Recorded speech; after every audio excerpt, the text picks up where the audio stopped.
राजस्थान के जिला नागौर हेडक्वार्टर से ताल्लुक़ रखने वाले अब्दुल क़य्यूम ने राजस्थान एडमिनिस्ट्रेटिव सर्विस में कामयाबी हासिल की है। अब्दुल क़य्यूम ने राजस्थान के सबसे मुश्किल इम्तिहान में कामयाबी हासिल कर अपनी वालदा के ख्वाब को पूरा किया है। अब्दुल क़य्यूम की वालदा मरियम बानो ने सन 2018 में ही इस दुनिया को अलविदा कह दिया था, लेकिन अब्दुल क़य्यूम ने उनके इस ख्वाब को मुकम्मल किया। 22 साल अब्दुल क़य्यूम की माली हालत अच्छी नहीं है। उन्होंने इम्तिहान की तैयारी घर पर रहकर की। माली हालत बेहतर न होने की वजह से उन्होंने कोई कोचिंग नहीं की। इम्तिहान के लिए तैयारी के दौरान अब्दुल क़य्यूम ने दूसरे काम भी किए ताकि घर का खर्च चल सके।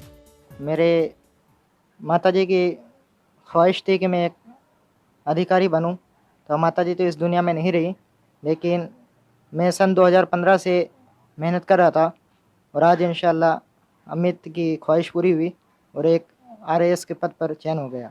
घर पे NCERT की किताबों से कक्षा 6 से 12 तक के अकॉर्डिंग पढ़ाई की थी और लगभग रोज़ 6 घंटे अध्ययन किया करता था। नहीं, आज तक कभी किसी भी कोचिंग सेंटर में नहीं गया। घर पे ही बैठ कर के पढ़ाई की और अपना पूरा लक्ष्य RAS के प्रति ही निर्धारित रखा था।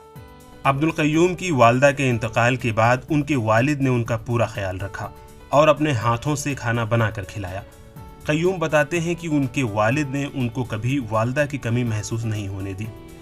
अब्दुल क़य्यूम ने बताया कि वो एक दिन में 6 घंटे तक पढ़ाई करते थे। अगर कहीं जाना आना होता था तो वो पैदल या साइकिल से जाते थे। नौजवानों का हमारा यही पैगाम है कि आप ज़्यादा से ज़्यादा जितनी मेहनत हो सके और अपना फोकस सिर्फ और सिर्फ पढ़ाई पर ही करें, क्योंकि शिक्षा से सब कुछ संभव हो सकता है। शिक्षा के बिना कुछ भी नहीं है। क़य्यूम ने जनरल कैटेगरी में 634वीं रैंक हासिल की है। इम्तिहान में कामयाबी के बाद क़य्यूम के अहले खाना में खुशी है।